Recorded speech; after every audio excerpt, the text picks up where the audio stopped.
ஏய் ஜூலி,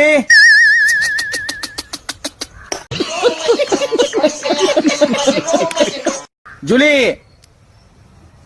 வா வா சாப்பிடு. ஒழுங்கா சாப்பிட்டு வீட்டுல இருக்க மாட்டியா? மேடையில் வீட்டிற்கும் மூத்தவர்களுக்கும் சூரியனை கண்ட தாமரை போல் மலர்ந்திருக்கும் நடுவருக்கும்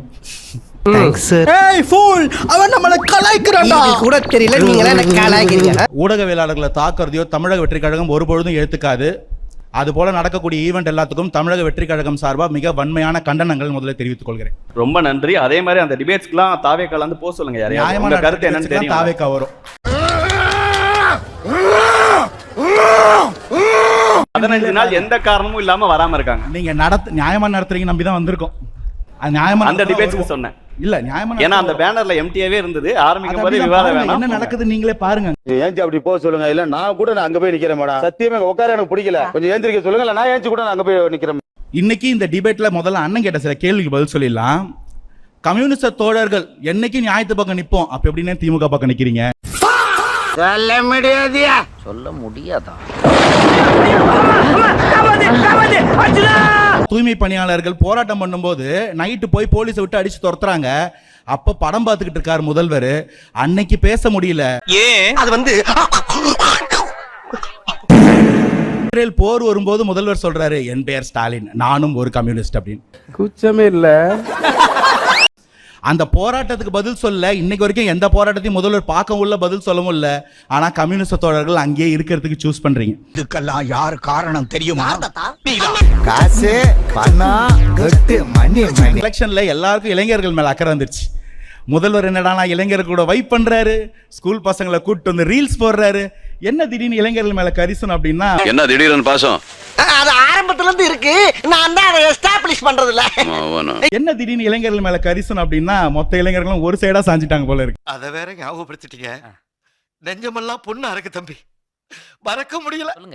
இளைஞர்களை பத்தி பேசணும்னு வரும்போது இளைஞர்கள் முதலில் அரசியல் மயப்படுத்தப்பட்டு இருக்கிறார்களான்னு ஒரு கேள்வி இருக்கு. இன்னைக்கு சொல்றீங்க இல்லையா, ஆஹா அனில் 65 போட்டுருவாரு அண்ணன். புடுங்கிருப்பாரு. அப்படியே ஒரே புடுங்க புடுங்கி இங்க நட்டுருப்பாரு. வாய் என்ன வாயை வச்சுக்கிட்டு இது பேசுது. பார்க்க வந்த ஒருத்தர் இறந்திருக்காரு. அவரை பார்க்க போறது ஒரு மாரல் ரெஸ்பான்சிபிலிட்டி. பள்ளி கல்வித்துறை அமைச்சரா அந்த அன்பில் மகேஷ் போய் பார்க்கறாரு. உங்க கட்சியில குழந்தைங்க சத்துணவு சாப்பிட்டு ஹாஸ்பிடல்ல போய் அட்மிட் ஆயிருக்கு. அங்க போய் பார்த்தாருங்களா? மாட்டுனாடா மானஸ்த. நாங்குநேரியில 9 பேர் கஞ்சா குடிச்சிட்டு டீ கடையில சும்மா உட்கார்ந்து இருக்கிற 30 பேர் அடிக்கிறான். முதல்வர் பேசிட்டாரா? பதில் சொல்லிட்டாரா? நான் என்ன போற போக்குல ஒரு நிமிஷம் ஐயா, போற போக்குல 2 பேர் அடிச்சு சாவடிச்சுட்டு போயிட்டான். ஒரு பொம்பளை புள்ள காவல்துறை ஃபெயிலியரால இறந்திருக்குது. வேற என்ன சொல்லுவீங்க? விளாத்திக்குளத்துல நடந்த கொடுமையை அந்த காவல்துறை முதல்வர் பேசிட்டாரா? நீ கேட்ட ஒவ்வொரு கேள்வி என்ன செருப்பால் அடிச்ச மாதிரி இருக்குடா. மாதிரி இல்ல, உண்மையிலே செருப்பால தான் அடிச்சது. இது விவாதமா கொண்டு போறதுக்கு நான் சொல்லல. ஒரே ஒரு விவாதம் பண்ணுவோங்க ஐயா. என்னப்பா சண்டைக்கு வர மாதிரி? நீ வேணா சண்டைக்கு வாடா.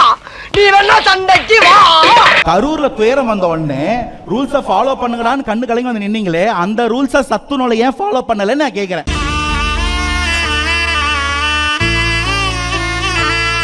மக்கள் புரிஞ்சுக்கணும். நீங்க இளைஞர்கள் உங்க பக்கம்ங்கிறதுக்கு இதுக்கு முதல்வரும் துணை முதல்வரும் கள்ளக்குறிச்சிக்கு போல, விளாத்திக்குளத்துக்கு போல, நாங்குநேரிக்கு போல, கோவைக்கு போல, குழந்தைங்க பாதிக்கப்படுற எந்த இடத்துக்கும் போல. போதும் போதும் போதும், லிஸ்ட் பெருசா போய்கிட்டு இருக்கு. திமுக நிர்வாகி 2.5 வயசு குழந்தைய பாலியல் துன்புறுத்தல் பண்ணி அது சீசர் வந்து செத்து போச்சு. பதில் இல்ல.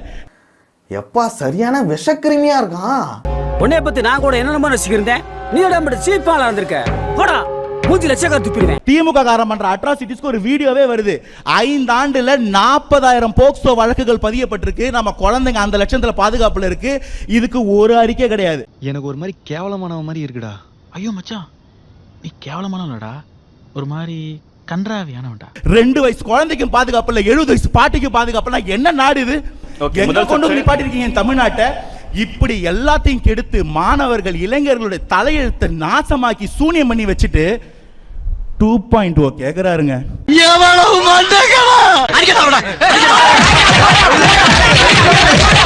ஒரு வார்த்தை சொன்னார் ராஜீவ்காந்தி அண்ணன், எங்க கிட்ட மியூசிக் டைரக்டர் இருக்காரா, நடிகர் இருக்காரா? மொத்த ரெட் ஜெயிண்ட்டுமே உங்ககிட்ட தானே இருக்கு.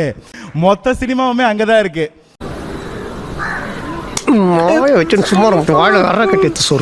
சொல்லு. கடை திறப்புக்கு ஒரு நடிகை வந்தார். கூட்டம் வந்தது வாஸ்தவம் தான். அங்கேயும் ஒரு நடிகர் இருக்கிறாரு, துணை முதல்வராகவே இருக்கிறாரு, ரோட்ல ஆளே இல்லாம ரோட் ஷோ பண்ணிட்டே போறாரு.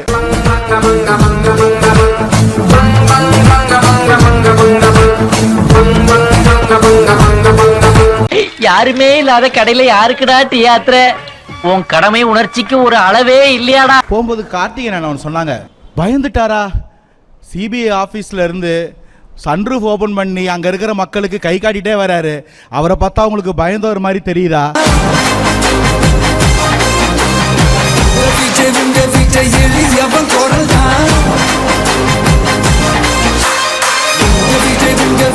இல்லனா என் இனமான சொந்தங்களே, வலசரவாக்கம் காவல் நிலையத்துக்கு வாங்கன்னு சொன்னாரே, அவரை பார்த்தா பயந்தவங்க மாதிரி தெரியுதான்னு நீங்க முடிவு பண்ணுங்க. வெக்கமா இல்ல? சீமான் அண்ணனுக்கு ஒரு பழக்கம் இருக்கு. எப்பப்பெல்லாம் யார் யாரெல்லாம் திமுகவை எதிர்த்து பேசுறாங்களோ அவங்களை எல்லாம் போட்டு அடிக்கிறதுக்குன்னே ஒரு ஆர்மி வச்சிருக்காரு. அதுதான் நாம் தமிழர். கண்டு விட்டாளையா, சூச்சமத்தை கண்டு விட்டாளே. அன்னைக்கு திமுகவை எதிர்க்கிறதுக்கு கேப்டன் நிற்கும் போது கேப்டனை என்னென்ன வார்த்தைகள் திமுகவும் நாம் தமிழரும் இந்த ஊடகங்களும் பேசியிருக்கோம். நேற்று முந்தானது ஒருத்தன் கட்சியை ஆரம்பிச்சுட்டு என் நேரம் ஃபுல்லா தண்ணியை போட்டு உள்ள இந்த பீஸ் உட்காந்துருக்கு. எது இந்த லூசு சுத்தனமா முதலமைச்சர் ஆகணும்னு சொல்லி பாருங்க பீஸ். அவருக்கு பேர் வச்சிருக்காங்க, சொல்லக்கூடாது. கேப்டனா? கேப்டன் எது கேப்டன்? எதுக்கா கேப்டன்? என்ன தண்ணியை போட்டுக்கிட்டு போறோம் கேப்டனா? தண்ணியில மிதக்கிற கப்பலை ஓட்டுறவனுக்கு பேர் தான்டா கேப்டன். எந்நேரமும் தண்ணியில மிதக்கிறவனுக்கு பேர் கேப்டன் கிடையாது. விஜயகாந்த் ஐயாவை எப்படி டீமீன் பண்ணமோ டிஃபேம் பண்ணமோ அப்படியே விஜய் சாரை பண்ணிடலாம்னு அட்டம் பண்ணீங்க. ஆனா மொத்த பேரும் விர்ச்சுவல் வாரியர்ஸா இந்த பக்கம் நின்னு பதில் கொடுத்துக்கிட்டு இருக்கான். நாங்கெல்லாம் அப்பவே அந்த மாதிரி இப்ப சொல்ல வேணாம். போங்கடா போங்கடா, பிள்ளையோட்டிலே படிக்க வைங்கடா. போராட்டம் நடக்கிறது திமுகக்கு எதிரா, போய் தீர்த்து வைக்க வேண்டியது தாவேக்கா. கேட்டுக்கங்க இந்த அனாலஜிய. சார் இந்த லட்சணத்துல நீட்டுக்கு ஒரு கேள்வி கேக்குறாரு சார். அந்த போராட்டத்துல உங்களுடைய தரப்பு கருத்துக்களை சொல்லி இத பேசிட்டு நான் எக்ஸ்ட்ரா டைம் எடுத்து சொல்ல கூடாது. ஐயோ, எந்த ட்ரெண்ட்ல பேசினாலும் எந்த ரூட்ல போனாலும் விடவே மாட்டேங்கிறானே, நான் என்ன பண்ண? நீட்டை பத்தி ஒரு வார்த்தை சொன்னாங்க. 7.5% அரசு பள்ளி மாணவர்களுக்கு இடஒதுக்கீடுன்றது ஒரு சதி. அப்படியான அப்ப என்ன 2021 உங்களோட வாக்குறுதியில அதை 10% உயர்த்துவோம்னு சொன்னீங்க. எனக்கு நானே வச்சுக்கிட்ட சூன்யம். திமுக ஆட்சிக்கு வந்தால் நீட்டை விளக்கணும் 2021 போய் சொன்னார் இல்லையா முதல்வர், துணை முதல்வர். இப்போ ஒரு போய் சொல்றாரு. அடுத்த வாட்டி ஆட்சிக்கு வந்த பிறகு ஸ்போர்ட்ஸ் ஹாஸ்டலுக்கெல்லாம் ஏசி போடுவாராம். உண்மைமா? சத்தியமா? என்ன பண்ணாங்கன்னா கிரிக்கெட் மேட்ச் ஆடாத மாற்றுத்திறனாளியோட கப்பை வாங்கி வச்சுக்கிட்டு போட்டோ ஷூட் பண்ணாங்க. இதெல்லாம் சிரிச்சுக்கணும். அது வந்து ரொம்ப எப்படி சொல்றது, தனியா உட்கார்ந்து ரொம்ப ஆழ்ந்து சிந்திச்சுட்டு குழப்பிக்கிட்டு இருக்க கூடாது. அதை ஒரு சிரிச்சுக்கணும். தாவேக்கா மாதிரியே ஒரு மாநாடு, தாவேக்கா மாதிரியே ட்ரெஸ் கோடு, துண்டை சுத்தி தூக்கி போடுவேன்னா இதுதான் தாவேக்கா ஏற்படுத்தக்கூடிய பயம்.